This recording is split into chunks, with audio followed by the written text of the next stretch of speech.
بسم اللہ الرحمن الرحیم۔ السلام علیکم۔ تابت نسو کے ساتھ میں کس کے ساتھ آپ سب کو خوش آمدید کہتے ہیں۔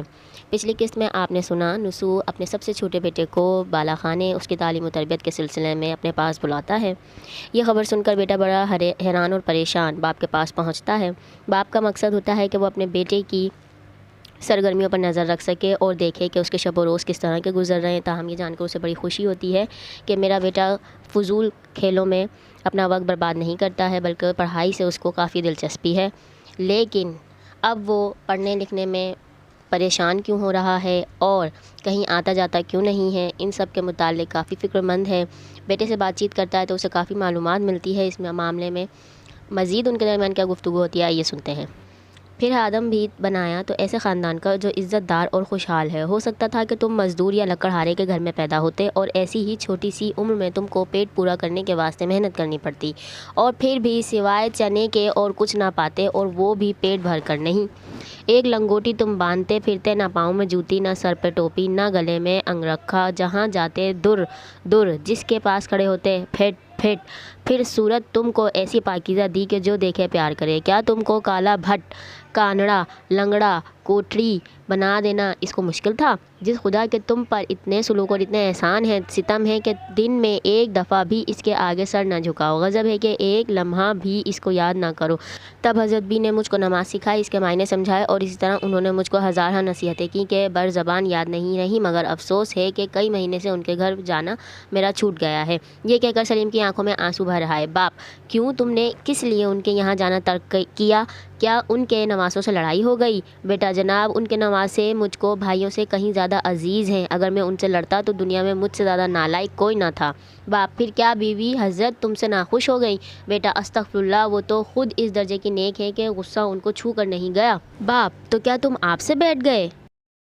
بیٹا، میں تو ہر روز وہاں جانے کے واسطے تڑپتا ہوں۔ باپ، تو کیا یہاں تم کو کسی نے منع کیا ہے؟ بیٹا، نہیں، کسی نے بھی منع نہیں کیا۔ باپ، پھر کیا سبب ہوا؟ بیٹا، اگر آپ مجھ کو اس کا سبب بیان کرنے سے معاف رکھتے تو بہتر تھا۔ باپ، نہیں، ضرور ہے کہ میں تمہارے نہ جانے کے سبب معلوم کروں۔ بیٹا، اس میں ایک شخص کی شکایت ہوگی اور حضرت بی نے مجھ کو غیبت اور چغلی سے ممانعت کی ہے۔ باپ، کیا وہاں نہ جانے سے تمہارا نقصان نہیں ہے؟ بیٹا، اے جناب، نقصان سا نقصان ہے مگر میرے اختیار کی بات نہیں۔ باپ، میں تم کو اپنے منصب پدری کی رو سے حکم دیتا ہوں کہ تم حال پوست کندہ کرو۔ بیٹا، حضرت بی نے ایک مرتبہ مجھ کو بتاکید کہا تھا کہ تم اپنے سر کے بال منڈوا لو۔ اگرچہ بال مجھ کو بہت عزیز تھے اور میں ان کی خدمت بھی بہت کرتا تھا، لیکن چونکہ مجھ کو یقین تھا کہ حضرت بی جو بھی بات کہتی ہیں ضرور میری منفعت کے واسطے کہتی ہیں، میں نے کہا بہت خوب۔ حضرت بی نے اور تو کچھ سبب نہیں بیان کیا مگر اتنا کہا کہ بالوں کی بزرگداشت میں تمہارا بہت سا وقت صرف ہوتا ہے، اور وقت ایسی چیز نہیں ہے کہ اس کو ایسی فضول باتوں اور چیزوں میں صرف کیا جائے، اور تم کو بڑے بال رکھنے کی کچھ ضرورت بھی نہیں ہے۔ اگلے دن جو حجام بڑے بھائی جان کا خط بنانے آیا، میں نے اس سے کہا کہ خلیفہ، میرے بال بھی مونڈ دینا۔ بالوں کا مونڈنا سن کر بڑے بھائی جان اس قدر خفا ہوئے کہ میں عرض نہیں کر سکتا۔ مجھ کو جو چاہتے کہہ لیتے، حضرت بی اور ان کے نواسوں کو بھی بہت برا بھلا کہا۔ یہ کہہ کر سلیم کی آنکھوں میں پھر آنسو بھر آئے۔ باپ، تمہارے بڑے بھائی سے اور حضرت بی سے کیا واسطہ؟ ان کو تمہارے افعال میں میرے ہوتے کیا دخل؟ بیٹا جناب، نہیں معلوم ان کو کس طرح معلوم ہو گیا تھا کہ میں ان کے گھر آتا جاتا ہوں، اور ایک مرتبہ مجھ سے پہلے بھی کہا تھا کہ تو ان مردہ شو کلاؤزیوں کے ساتھ اکثر رہتا ہے۔ کلاؤزیوں یعنی کہ یہ حکایتاً کہا جا رہا ہے کہ جن کو ہلکا پھلکا یا تھوڑا بہت قرآن وغیرہ سمجھ آ جاتا ہے، تھوڑی بہت صورتیں یاد ہو گئی ہیں، مذاق اڑا رہے ہیں، ٹھیک ہے؟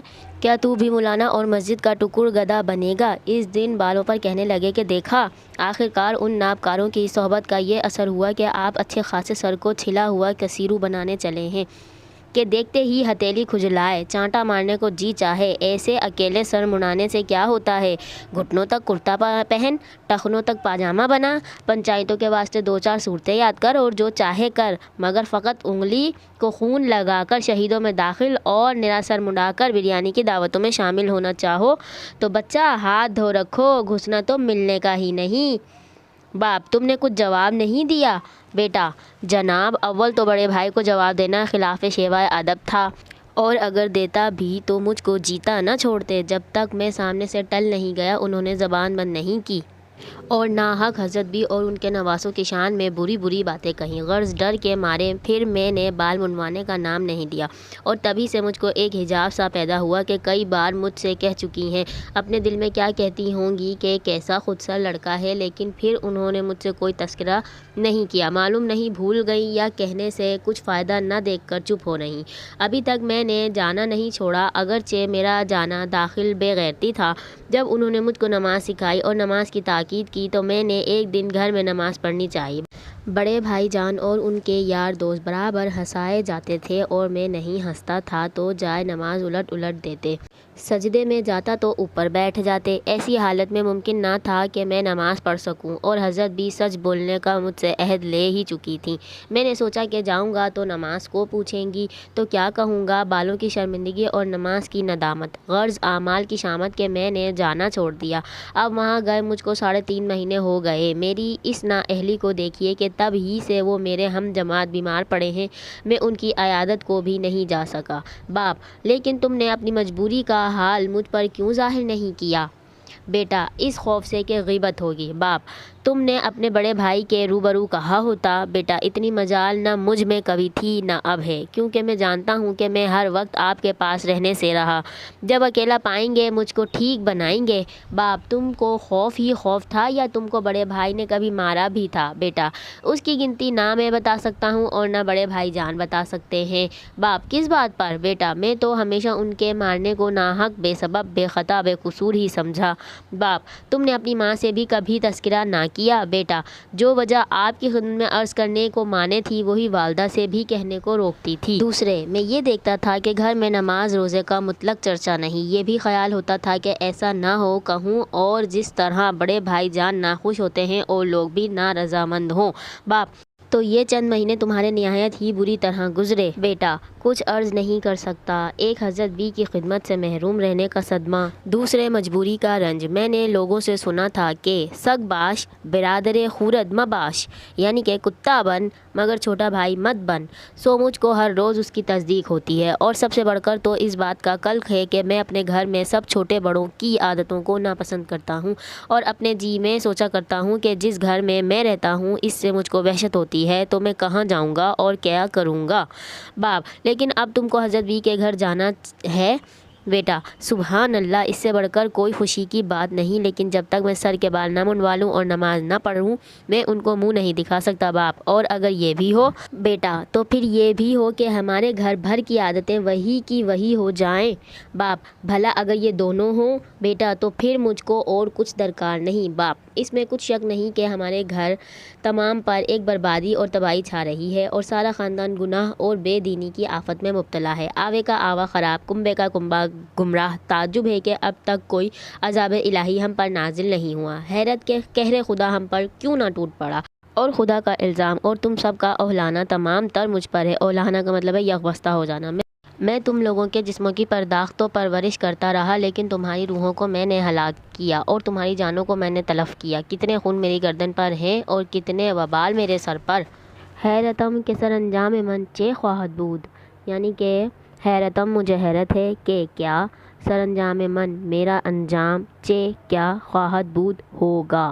سلیم: آج تم خوش ہو جاؤ کہ تمہاری آرزو بر آئی اور تمہارا مطلب خدا نے پورا کیا۔ شوق سے اپنا سر منڈواؤ اور نماز پڑھو اور حضرت بھی کی خدمت میں جاؤ۔ آج سے حضرت بھی میری دینی ماں اور اس کے نواسے میرے دینی فرزند ہیں، اور میں خود تمہارے ساتھ چلوں گا اور حضرت بھی کا شکریہ ادا کروں گا کہ انہوں نے جستہ اللہ تمہارے اور میرے دونوں کے ساتھ سلوک کیا۔ تمہارے ساتھ یہ کہ تم کو نیک صلاح دی، اور میرے ساتھ یہ کہ جو کام میرے کرنے کا تھا وہ انہوں نے کیا۔ آج کے بعد سے انشاءاللہ تم اس گھر کو حضرت بھی کے گھر کی طرح دیکھو گے، کوئی تفرقہ تم میں اور ان کے نواسوں میں باقی نہ رہے گا۔ سلیم: آج کی گفتگو سن کر میرا جی بہت ہی خوش ہوا، اور تم مجھ کو ساری اولاد میں سب سے زیادہ عزیز رہو گے۔ تم کو میں دوسروں کے لیے نمونہ اور مثال بناؤں گا، اور ان کو جو تم سے بڑے ہیں تمہاری تقلید پر مجبور کر دوں گا۔ ادھر تو نسو اور سلیم دونوں باپ بیٹوں میں یہ گفتگو ہو رہی تھی، ادھر اتنی دیر میں فہمیدہ اور بڑی بیٹی نعیمہ میں خاصی ایک جھڑپ ہو گئی۔ نعیمہ اس وقت 2 برس کی بیائی ہوئی تھی، 5 مہینے کا پہلوٹی کا لڑکا گود میں تھا، ناز و نعمت میں پلی، نانی کی چہیتی، ماں کی لاڈو، مزاج کچھ تو قدرتی تیز، ماں باپ کے لاڈ پیار سے وہی کہاوت ہوئی کریلا اور نیم چڑھا، اور بھی چڑچڑا ہو گیا تھا۔ ساس نندوں میں بھلا اس مزاج کی عورت کا کیوں کر گزارا ہونے لگتا؟ گھونگھٹ کے ساتھ منہ کھلنا تھا کہ سسرال کا آنا جانا بند ہو گیا۔ اب 6 مہینے سے ماں کے گھر بیٹھی ہوئی تھی، مگر رسی جل گئی پر بل نہ گیا، باوجود یہ کہ اجڑی ہوئی میکے میں پڑی تھی، مزاج میں وہی تنتنا تھا، کنوارے پن میں 100 گز کی زبان تھی، کچھ یوں ہی سا لحاظ بڑی بوڑھیوں کا تھا۔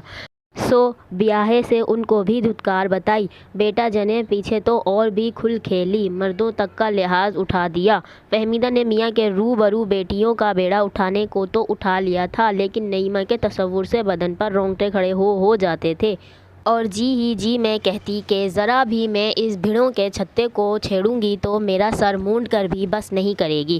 سو منصوبے ذہن میں باندھتی تھی، مگر نعیمہ کی شکل پر نظر پڑی اور سب غلط ہو گئے۔ ماں تو موقع اور محل ہی سوچتی رہی۔ نعیمہ نے خود ہی ابتدا کی، بڑے سویرے بچہ حمیدہ کو دیکھ کر خود منہ ہاتھ دھونے میں مصروف ہوئی۔